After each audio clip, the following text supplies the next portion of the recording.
Deus, ser conosco, nos abençoa com a sua presença.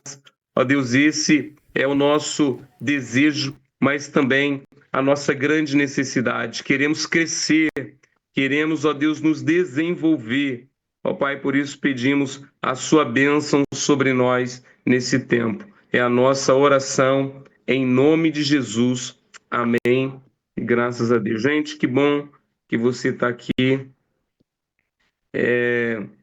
Eu quero ler um versículo aqui para a gente poder começar. Isaías capítulo 61, Isaías 61, o versículo de número 3. Esse é um texto que Jesus recita depois em Lucas 4. É um texto profético, um profético sobre nós também, mas eu quero ler só vou ler o 1, 2 e o 3 para a gente entender o contexto. O Espírito do Senhor Deus está sobre mim, porque o Senhor me ungiu para pregar boas novas aos quebrantados. Enviou-me a curar os quebrantados de coração, a proclamar libertação aos cativos e a pôr em liberdade os algemados, a apregoar o ano aceitável do Senhor e o dia da vingança do nosso Deus, a consolar todos os que choram e a pôr sobre os que em Sião estão de luto uma coroa em vez de cinzas, óleo de alegria em vez de pranto, veste de louvor em vez de espírito angustiado, a fim de que se chamem carvalhos de justiça, plantados pelo Senhor para a sua glória. Edificarão os lugares antigamente assolados, restaurarão os de antes destruídos e renovarão as cidades arruinadas, destruídas de geração em geração. E aí depois no versículo 7 vai falar: em lugar da vossa vergonha, dupla honra, e possuireis o dobro e tereis alegria perpétua. O que esse texto está falando e quero compartilhar com a gente hoje, como líderes que estamos sendo formados? Há uma unção sobre a nossa vida. Há uma unção sobre cada um de nós, há uma presença de Deus sobre cada um de nós, né? O Espírito Santo, ele vem sobre nós para algo. O Espírito Santo é derramado sobre a nossa vida para uma missão, para nós fazermos algo. Não é para nós simplesmente ficarmos sentados no banco, às vezes falando em línguas ou ali com dons. Não, é para algo, para algo. E é dentro disso que eu quero falar hoje sobre essa questão de ambiente. O líder, ele tem e deve ter, né, tem a capacidade de gerar um ambiente. O líder, ele tem essa capacidade de gerar um ambiente favorável ou mudar um ambiente ruim em um ambiente favorável, como diz o texto: edificarão os lugares assolados, restaurarão os diantes destruídos e renovarão as cidades arruinadas. Nós, como líderes, como cristãos e líderes que somos, temos uma capacidade de gerar uma mudança no ambiente. E tudo na nossa vida, ou na vida das pessoas, em todos os lugares que nós estivermos, as pessoas estiverem, elas serão potencializadas ou serão diminuídas ou travadas por questão do ambiente. O ambiente que cada pessoa está pode potencializar essa pessoa ou ele pode travar essa pessoa. E nós, enquanto líderes, temos a capacidade de mudar o ambiente. O que é isso, então? Se eu, como líder, mudo um ambiente, eu estou ajudando uma pessoa a ser potencializada. Dá para entender isso? Se o ambiente não está favorável, uma pessoa é travada. E se eu chegar ali, eu mudo aquele ambiente e essa pessoa, ela pode ser potencializada através da minha vida enquanto líder. Isso em todas as áreas que eu estiver. Seja na igreja, seja em casa, seja no trabalho, em todos os lugares. Vamos trabalhar aqui uma ideia de um jardim. O que a gente precisa para a gente poder plantar um jardim? A gente precisa de um lugar com sol. Um lugar com sol, que bata sol. uma boa iluminação natural, que é o sol. Nós precisamos de uma terra preparada, nós precisamos plantar a semente, a gente precisa aguar constantemente, a gente precisa capinar de vez em quando, mas mesmo fazendo tudo isso, concorda comigo que a gente não tem a capacidade de fazer a semente crescer? A gente prepara o ambiente, mas quem faz crescer a semente é Deus. A gente prepara um ambiente, mas quem potencializa, quem muda a pessoa é Deus. Mas o ambiente é preparado por alguém. O ambiente do jardim é preparado por alguém, mas quem faz a semente crescer é Deus. Quem faz a semente crescer é o Senhor. Então o que nós devemos fazer? Preparar e cuidar para que o ambiente seja adequado para o crescimento daquela semente. Esse é o papel da liderança. Esse é o meu papel, esse é o seu papel. Eu preciso preparar tudo, cuidar de tudo, para que aquele ambiente que eu estou e as pessoas à minha volta estão seja adequado para o crescimento delas.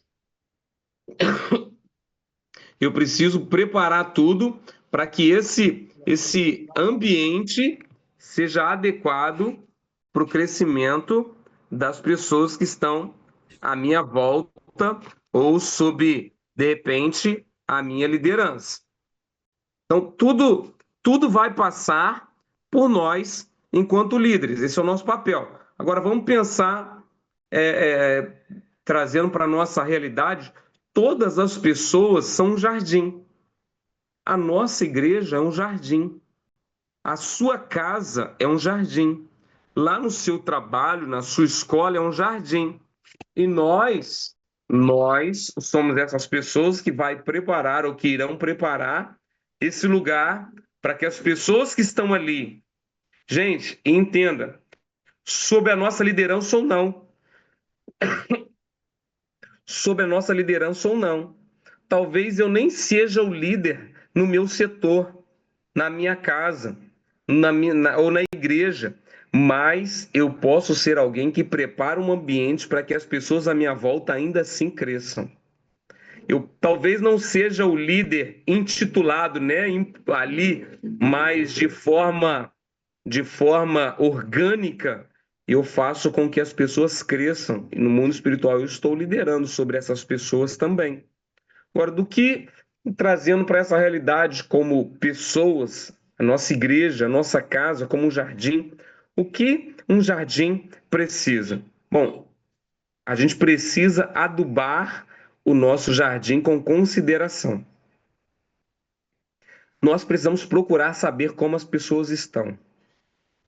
Às vezes, nós queremos que as pessoas deem resultados, deem frutos, que os nossos filhos cumpram a missão que a gente passou, que os liderados no trabalho façam o que a gente mandou, que os liderados na igreja cumpram o seu ministério, faz ali tudo direitinho, que as pessoas à nossa volta só façam a missão delas para a nossa missão também conseguir andar. Mas se não houver consideração, o jardim não floresce. A gente precisa adubar com consideração.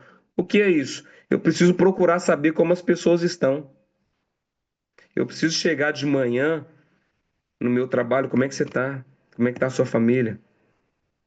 Eu preciso chegar em casa e aí, filho, como é que foi o seu dia? Esposa, marido, como é que foi o seu dia?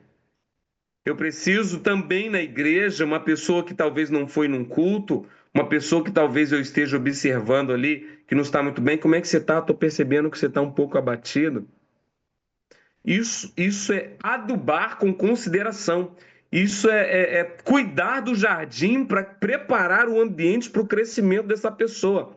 Como essa pessoa vai florescer ou como as pessoas à nossa volta vão florescer se a gente não tem consideração por elas, não procura saber como elas estão.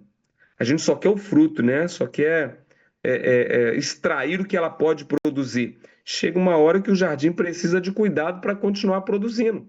E talvez as pessoas à nossa volta estejam precisando desse cuidado, Saber. Gente, às vezes uma pergunta, como é que você está? Senti sua falta. Tenho percebido que você está um pouco abatido, um pouco triste aí. O que que aconteceu?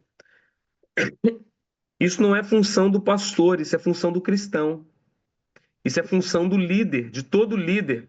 Procurar saber como o outro está, ter consideração por alguém.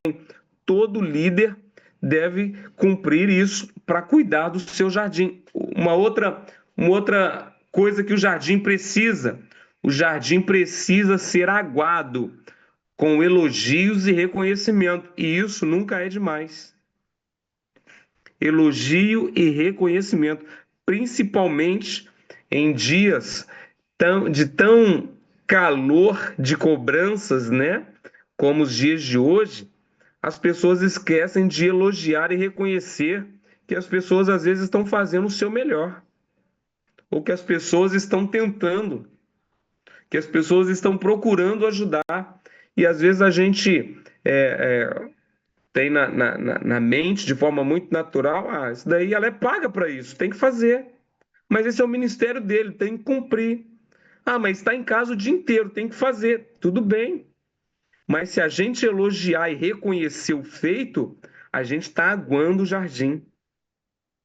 A gente está aguando o jardim para preparar o ambiente para essa pessoa ser potencializada sobre nossa influência.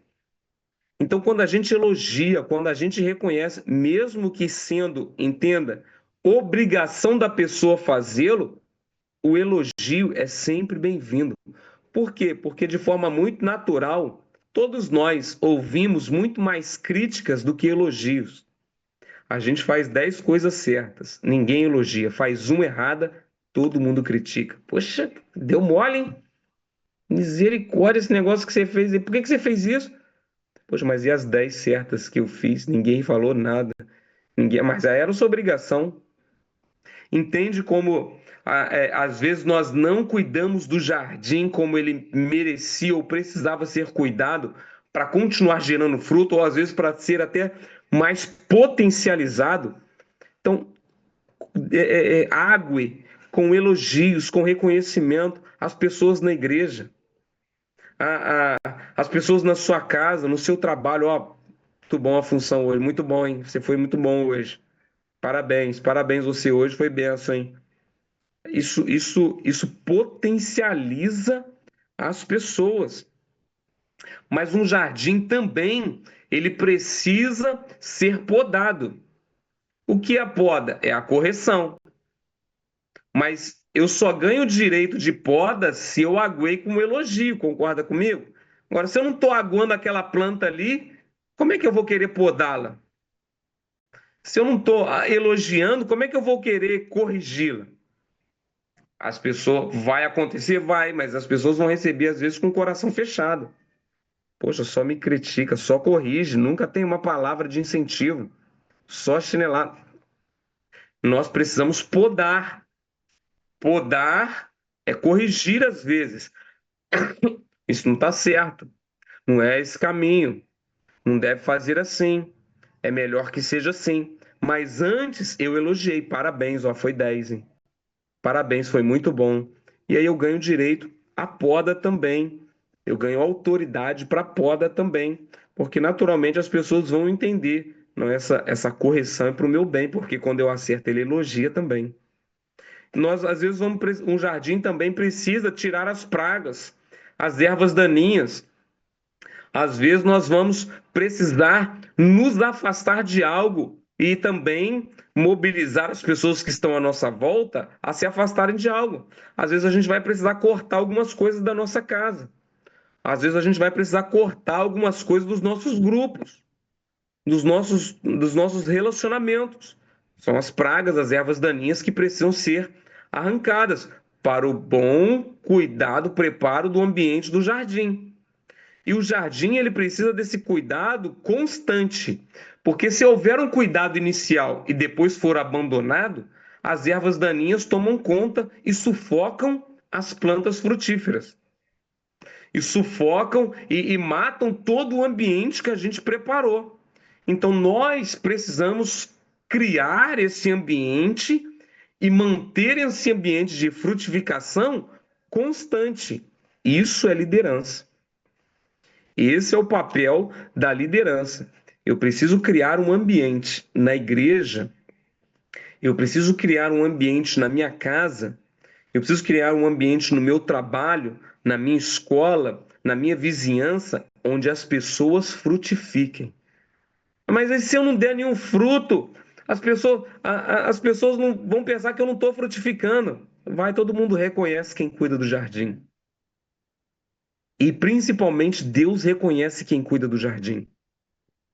Deus está vendo quem prepara o ambiente para o jardim florescer, para as pessoas florescerem. Deus vê. Deus está vendo a gente lá arrancando a erva daninha, a gente aguando, elogiando. Ninguém vê. A gente reconhecendo. Deus está vendo quando a gente procura adubar ali com consideração, procurando saber como as pessoas estão. Deus está vendo tudo isso. A gente preparando o ambiente para a semente brotar, para as pessoas brotarem, para a igreja continuar frutificando, para a nossa casa continuar frutificando. Esse é o papel da liderança. Ah, pastor, mas eu não consigo me ver como um líder.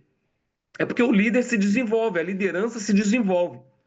Nós não nascemos com liderança na sua totalidade, entenda?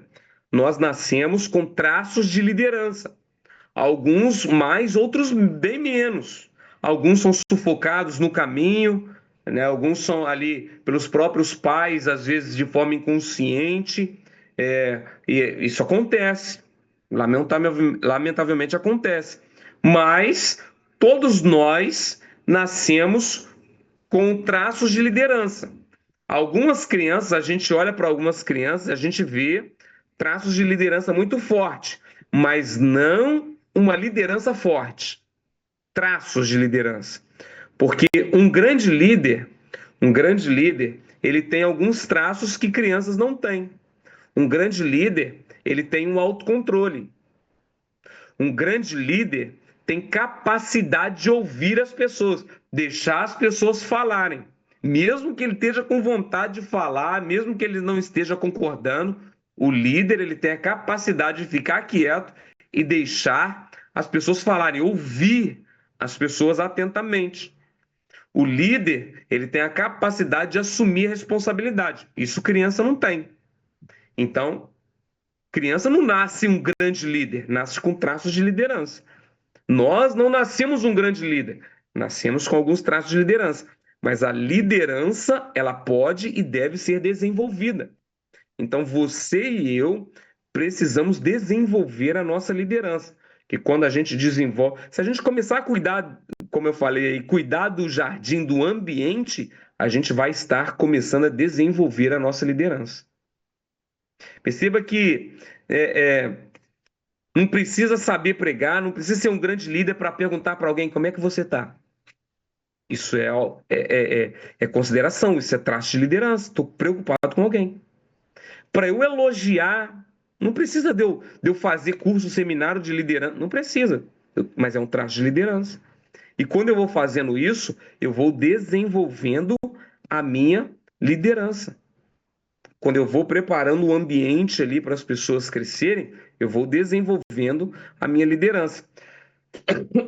Mas qual talvez aí a grande chave para nós desenvolvermos a nossa liderança? E aqui eu me incluo porque eu também preciso, já caminhando para o fim aqui, eu preciso desenvolver a autoliderança. Eu falei um pouquinho sobre isso na nossa aula passada. Nós precisamos desenvolver a autoliderança. Porque se nós não conseguimos liderar, o que é autoliderança? Eu conseguir liderar a mim mesmo. Eu preciso me liderar.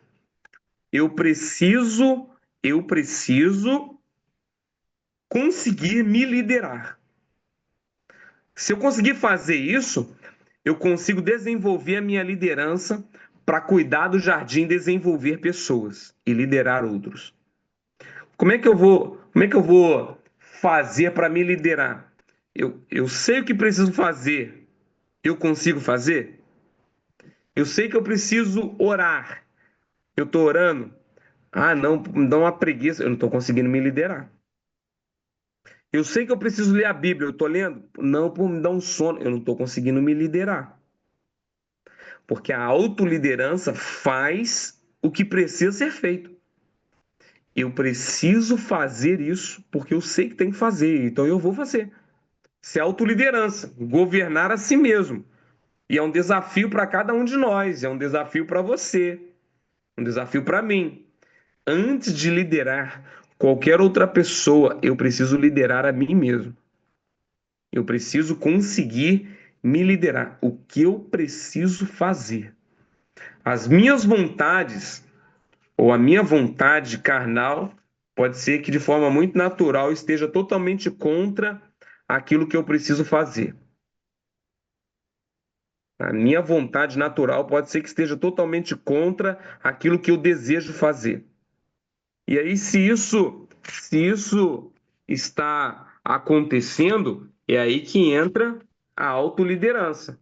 Agora, eu preciso me liderar para anular aqui essa vontade. Isso daqui não pode acontecer.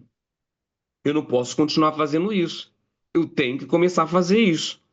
Eu tenho que me liderar primeiro.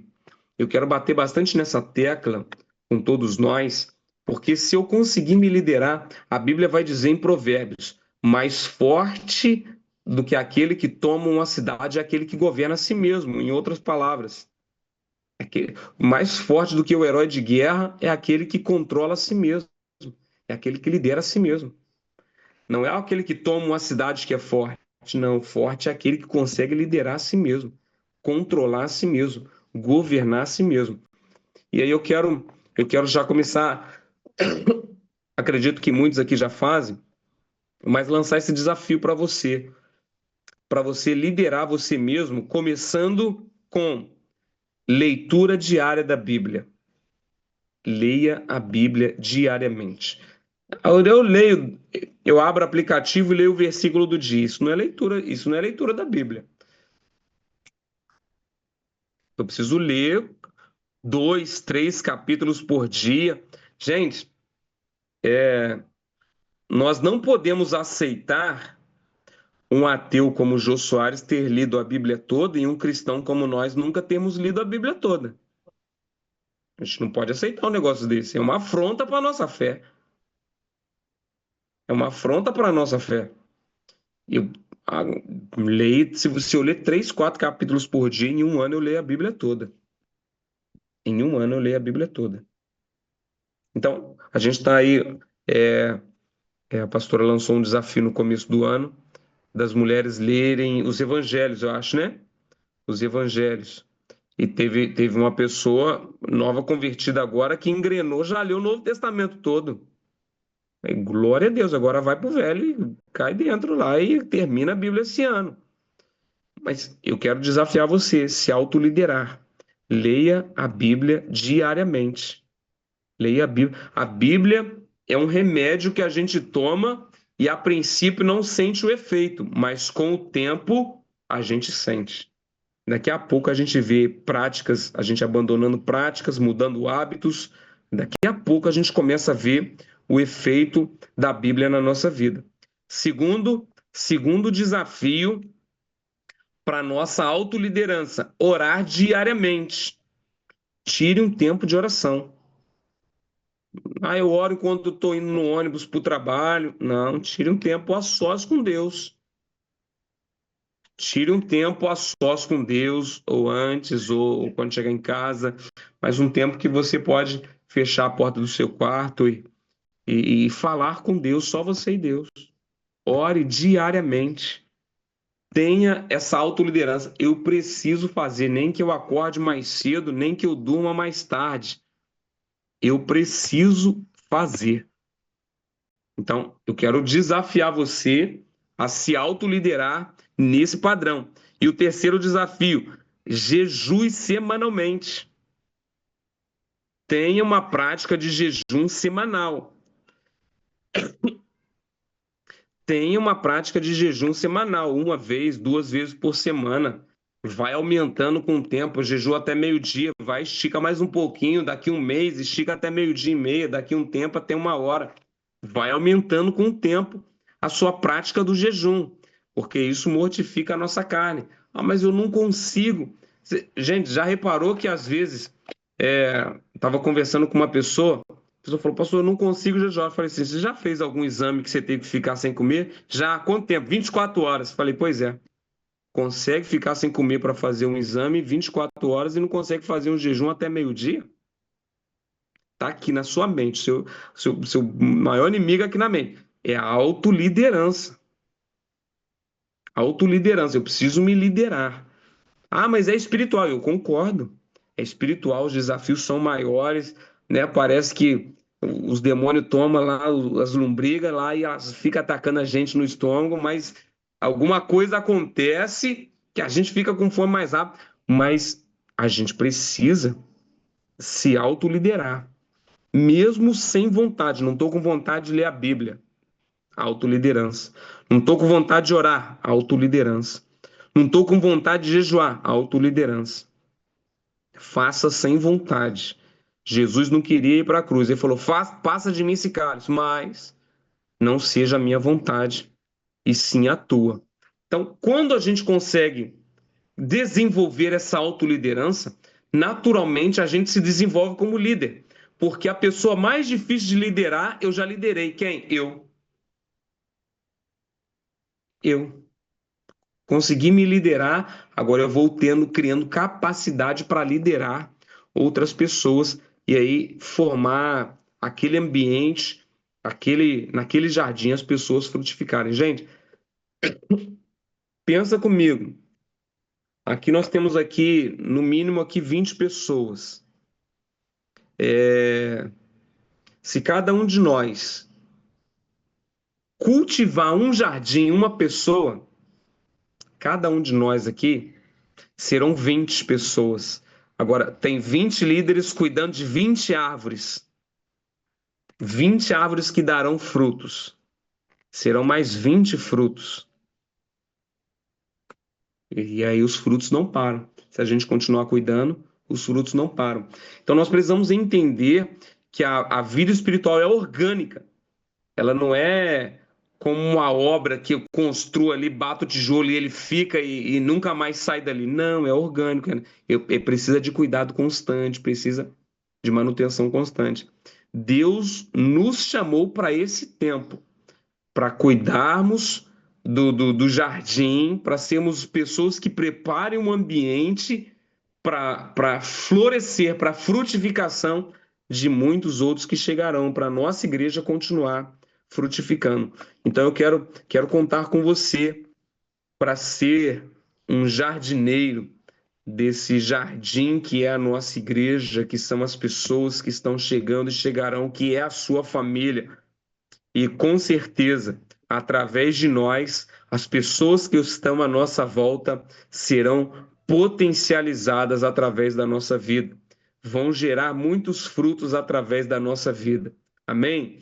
Então eu quero contar com você nessa missão aí de preparar o ambiente para que todos os que estão à nossa volta possam gerar muitos frutos em nome de Jesus. Amém? Alguém quer falar alguma coisa nesses 2 minutos aí? Quer perguntar? Quer acrescentar algo? Pode ficar à vontade, se quiser. Não? Então vamos encerrar. A gente vai orar para terminar esse tempo. Quero agradecer a sua presença. A gente quer ser bem pontual nesse tempo, ser bem, aproveitar bastante, ser pontual, para que a gente possa ser constante nele também. Eu peço também a sua constância aqui com a gente. Eu sei que algumas pessoas queriam estar aqui hoje, mas não puderam, né? Mas em breve estarão em nome de Jesus. Vamos continuar orando pelo Jair, pela Rose, crendo no milagre. Nosso Deus é especialista em casos impossíveis. Vamos orar. Senhor, nós queremos te agradecer por esse tempo. Eu oro te agradecendo e abençoando cada pessoa que está aqui. Ó Pai, nos ajuda e nos dê a capacidade de primeiro nos liderar. Ó Deus, nos dê a capacidade de, ó Deus, potencializarmos as pessoas à nossa volta. Ó Deus, em nome de Jesus, nos dê a capacidade, Senhor, de prepararmos um ambiente para que todos que estão à nossa volta possam frutificar muito. Senhor, nós oramos em nome de Jesus pelo Jair, pela Rose. Continua trabalhando, opera o teu milagre sobrenatural, porque nós cremos que o Senhor é capaz e poderoso para fazê-lo. Toma a nossa vida, nos ajuda, ó Deus, a desenvolvermos cada vez mais a nossa liderança. Ó Deus, esse é o tempo que o Senhor nos levantou como resposta para a nossa igreja e para o lugar onde que a gente está inserido. Nos usa para a glória do teu nome, é a nossa oração. Em nome de Jesus, amém e graças a Deus. Deus abençoe, gente. Obrigado. Amanhã tem culto.